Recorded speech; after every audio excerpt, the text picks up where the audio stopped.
कांग्रेस के कार्यकाल में पूरे सराज नहीं, पूरे जहाँ भी आपदा प्रभावित क्षेत्र है उनको पूरा अपने पांव पर खड़ा। हिमाचल की आपदा ने हजारों लोगों से उनका घर, जमीन और जिंदगी सब छीन लिया। मुख्यमंत्री सुखविंदर सिंह सुक्खू ने किया बड़ा ऐलान।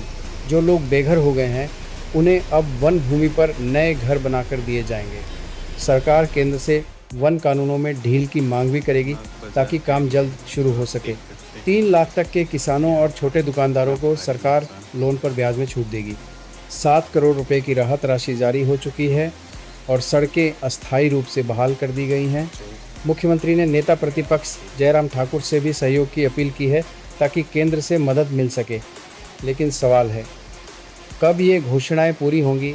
सच में मिलेगा उजड़ों को नया घर? आपदा सराज में नहीं, पूरे मंडी जिले में आई। धर्मपुर में पहला नुकसान हुआ, फिर हमारा करसोग में नुकसान हुआ, फिर नाचन में नुकसान हुआ, सराज में अधिक नुकसान हुआ। सराज अधिक प्रभावित क्षेत्र है। हमारी सरकार ने सबसे पहला काम किया कि सराज विधानसभा क्षेत्र की सड़कों को खोला जाए। तो आप देख रहे हैं कि बख्तियार से पीछे पूरी सड़कों में ल्हासे गिरे हुए और पहले ही दिन हमने अपने deputy chief minister Mukesh Agnihotri ji को भेजा। उसके अगले दिन हमने अपने PWD मिनिस्टर विक्रम सिंह जी को भेजा। तकरीबन हर जगह रास्ते बंद होने के बावजूद मुझे पता लगा तो हमने कहा कि युद्ध स्तर पर कार्य किया जाए। मैं PWD विभाग का भी धन्यवाद करना चाहूँगा, जिला के अधिकारी, प्रशासनिक DC SP सबका धन्यवाद करना चाहूँगा कि उन्होंने तुरंत प्रभाव से जब हमने उन्हें खुली छूट दे दी, 100 के करीब मशीनें लगाई। आज भी 50 के करीब मशीनें हैं। और जयराम ठाकुर, मैंने ये भी निर्देश दिए है कि जयराम ठाकुर जी जहाँ सोचें लिंक रोड रखिए उनको, क्योंकि वो विधानसभा क्षेत्र उनका साल की वहाँ ड्यूटी लगाइए कि एक बार फिर खुद जाकर सिराज और नाचन विधानसभा क्षेत्र में जो दिनांत हुए हैं उन परिवारों से भी मिला और पूरा सर्वे किया। सर्वे करने के बाद मैं हमारी जो सरकार है, मैं उनका, हमारे चाहे मंत्री मुकेश अग्निहोत्री जी या विक्रमादित्य जी या प्रशासनिक अधिकारी हैं, और हमारी सरकार ने जिस तेज़ी से और तीव्रता से हमने कार्य किया है, जिसके कारण सराज में जितना नुकसान हुआ वो सड़कों को हम खोलने में सफल हुए। पहले दिन से ही 150 मशीन JCB है जो आज तक चली थी। सबसे बड़ी जिम्मेदारी सरकार की सड़कों को खुलवाने की थी। जब सड़कें खुलेगी तभी राहत कार्य को आगे अंजाम दिया जाएगा और सब जगह राहत है। निश्चित तौर पर मेरी पूर्व मुख्यमंत्री जयराम ठाकुर जी से भी बात हुई है, वो भी इस क्षेत्र को लेकर चिंतित है। हमारी सरकार ने फैसला किया है कि हम अपने संसाधनों से जितना होगा उस उनको अपनी जो भी सुविधा हमें देनी होगी हम उपलब्ध करवाएंगे। और निश्चित तौर पर चैल चौक से लेकर बख्तियार, नाग, जंजैड़ी और छतरी तक इसको हम रोड को हम CRF में डालेंगे ताकि एक कंपोजिट रोड बने। जो थुनाग से जंजैड़ी का रोड है उसमें बहुत बड़ा नुकसान हुआ है, बहुत पुल डालने की जरूरत है। तो निश्चित तौर पर ये अभी तो हम टेम्परेरी तौर पर कर रहे हैं, लेकिन 2-3 साल इसको पूरी दूसरी स्थिति में आने के लिए, उस स्थिति में आने के लिए लगेंगे और हम उन्हें पैसे की कोई कमी नहीं रखेंगे।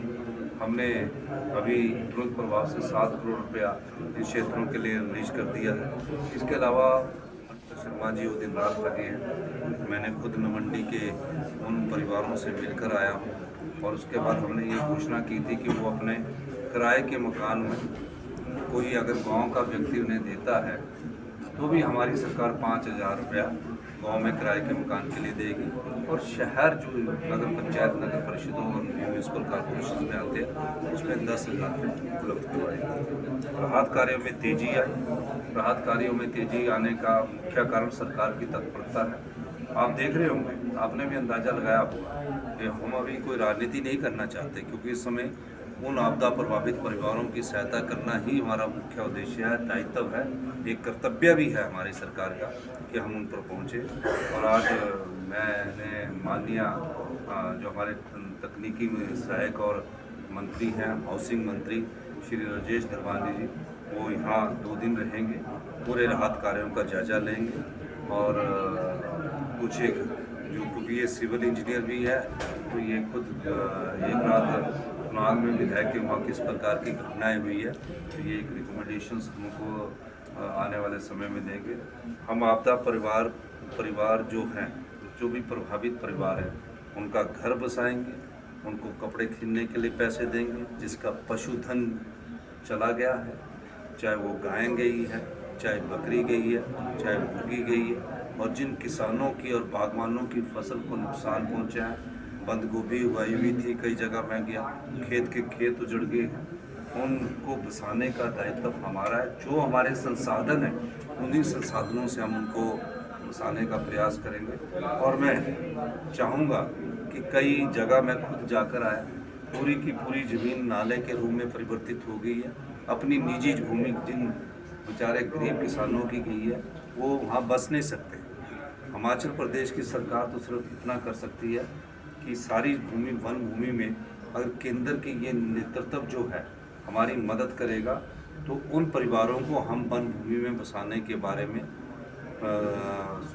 आगे बढ़ सकते हैं, लेकिन उसके लिए केंद्र सरकार की परमिशन की ज़रूरत है। अगर केंद्र सरकार परमिशन नहीं देंगी तो उन बेचारों के पास घर बनाने के लिए भी जगह नहीं बची है और इन स्थानों पर बचाकर हम उनके साथ अन्याय करेंगे। मैं भारतीय जनता पार्टी के सभी MP है, सांसद सदस्य हैं, उनसे अनुरोध करूंगा कि आप हमें जो हम रिकमेंडेशंस भेजे वन भूमि पर लोगों को बसाने के लिए उसमें आप केंद्र की सरकार से बसाया जा सके। इस मामले में मैंने जयराम ठाकुर से भी बात करूंगा और अभी मैं दिल्ली जाऊंगा तो दिल्ली जाके जगत प्रकाश नड्डा जी से भी बात करूंगा। अधिकार राज्य सरकार के क्षेत्र में आते हैं, जो हमारे अधिकार हैं उसमें तो कोई कमी नहीं है, उसको तेज़ी से हम करेंगे। लेकिन जो केंद्र सरकार में आते हैं, प्रदेश में कांग्रेस की सरकार है, केंद्र में भारतीय जनता पार्टी की सरकार है, उनके पास उस अधिकार को चाहते हैं कि वन भूमि में जो आपदा प्रभावित परिवारों को कम से कम रूल्स में रिलैक्सेशन दिया जाए और उनको बसाने का। कार्यकाल में पूरे सराज नहीं, पूरे जहाँ भी आपदा प्रभावित क्षेत्र है उनको पूरा अपने फॉर्म पर खड़ा करेंगे। नुकसान हुआ तभी हमने मंत्री साहब की वहाँ ड्यूटी लगाई है कि एक बार फिर खुद जाकर आप देखिए, मैंने तो अपनी आंखों से देख लिया, मैं टेक्निकल नहीं है, तभी हमने टेक्निकल मिनिस्टर जो कि सिविल इंजीनियर है और NIT हमीरपुर से है इनको भेजा, ये भी अपना अंदाज़ा लगाएंगे और वहाँ करेंगे। अभी हमारे जब पानी की योजनाओं के लिए मेरी वो मुख्यमंत्री मुकेश अग्निहोत्री जी से बात हुई है, उनको भी हमने पैसा उपलब्ध करवा दिया है। PWD मिनिस्टर यहाँ कर गए है, उन्होंने JCBs वगैरह सारा यहाँ लगाकर आगे बढ़ने का कार्य किया है। तो हम सारी टीम एक वर्क कर रही है। अब हमें सिर्फ ये करना है कि जो आपदा प्रभावित परिवारों की जिनकी निजी भूमि चाहिए है, उन्होंने मुझसे अनुरोध किया है कि हमें कम से कम घर बनाने के लिए जगह दे दीजिए ताकि हम रहने का तो ठिकाना ढूंढ सके। जीविका तो हमारी चल गई है, तो वो दर्द सिर्फ केंद्र सरकार दूर कर सकती है। मैं उस बारे में बात करूँगा।